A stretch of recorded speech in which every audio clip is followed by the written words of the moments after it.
पहलगाम में जो घटना हुई है, तीनों सेना अपने चीफ के आदेश का इंतजार कर रही है। हम किसी का इंतजार नहीं करते हैं। हम सैन्य विभाग के कर्मचारी हैं, सेंट्रल गवर्नमेंट के। हमारा जो बॉस है, चीफ है, तीनों सेना का चीफ है। यदि आदेश तुरंत जैसे देता है, हम अपने अगली कार्रवाई करने के लिए आदेश को पालन करते हैं। उस समय युद्ध वार के फील्ड में परिवार की भी याद आती है।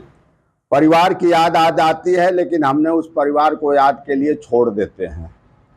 हम तिरंगे की याद करते हैं, पूरे हिंदुस्तान की याद करते हैं, इस मातृभूमि को याद करते हैं। जिस प्रकार 65 की लड़ाई में जसवंत सिंह रावत, हिंदुस्तान का बेटा सैनिक, 72 घंटा चाइना के सैनिकों को रोक कर रखा, उस प्रकार गाजीपुर की सेना वीर बहादुर आज पूरे विश्व में प्रसिद्ध हैं और अनेक मेडल लिए हुए हैं।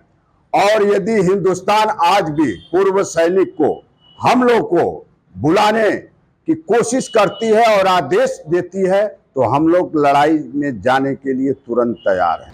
देखिए, हम ये बोलते हैं और विनती करते हैं उन अधिकारी और उन महात्मा जितने भी हैं, बैठे हुए हैं लोग, ये घाव नासूर बन रहा है, उसके दर्द को समझने की बहुत पहले से जरूरत थी और आज आप बहुत लेट कर चुके हैं। अगर कर सकते हैं इसका इलाज तो ठीक है, नेता हम तो सहने वाले आम पब्लिक हैं। देश हित और जनहित आपके लिए अगर मजाक है तो इसी तरह छोड़ दीजिए, आम पब्लिक इसी तरह के घायल घाव सहती रहे।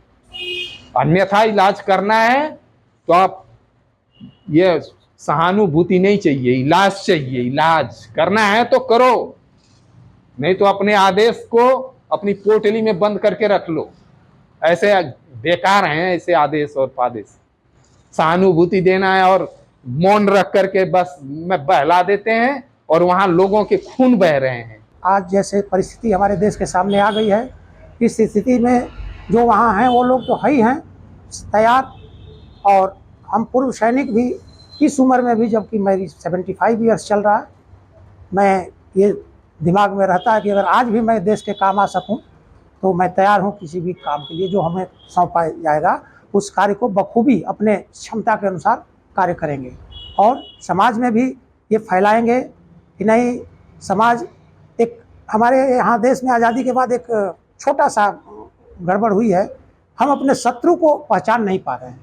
ये बहुत बड़ा है और जो शत्रु है उसको एकदम वो क्लियर है कि ये हमारा शत्रु है। वहाँ बच्चे को भी पढ़ाया जाता है और यहाँ हम लोग अभी दुविधा में रहते हैं कि अरे भाई शत्रु नहीं है। आज जब पहलगाम में घटना हुई है जहाँ यह पूछ करके कि आप हिंदू हैं, आपकी पैंट खोल करके शिनाख्त की गई है कि आप हिंदू हैं और उसके बाद गोली मारी गई है, ये अब तक की सबसे जघन्य घटना है।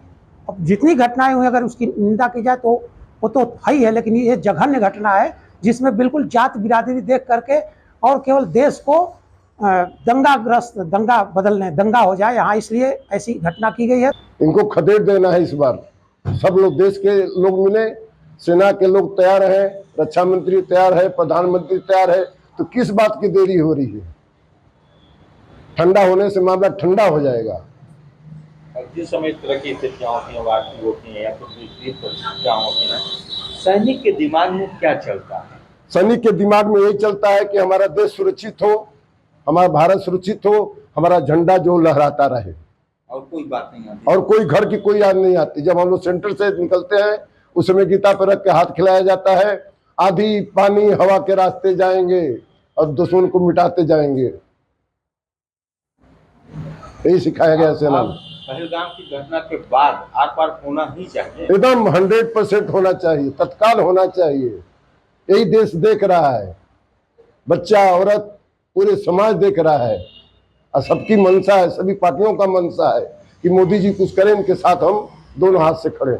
पहलगाम की घटना तो हम लोग मोबाइल पर जब उन माताओं के हम देखते हैं, उनके आंख में आंसू, तो हम सोचते हैं कि वो कैसे एक इंसान तो हो ही नहीं सकता, उनको हम इंसान की श्रेणी में कभी नहीं रखेंगे। वो हैवान से भी ज़्यादा जो श्रेणी हो सकती है, जो कि छोटे बच्चे के सामने उसके पिता को मारना एक पत्नी के सामने उसके पिता को मार देना, हम लोग को जब मोबाइल पर देखते हैं और सुनते हैं, जब वो औरतें अपना दुख व्यक्त करती हैं तो हम लोग को भी बहुत कष्ट होता है कि ऐसा नहीं होना चाहिए।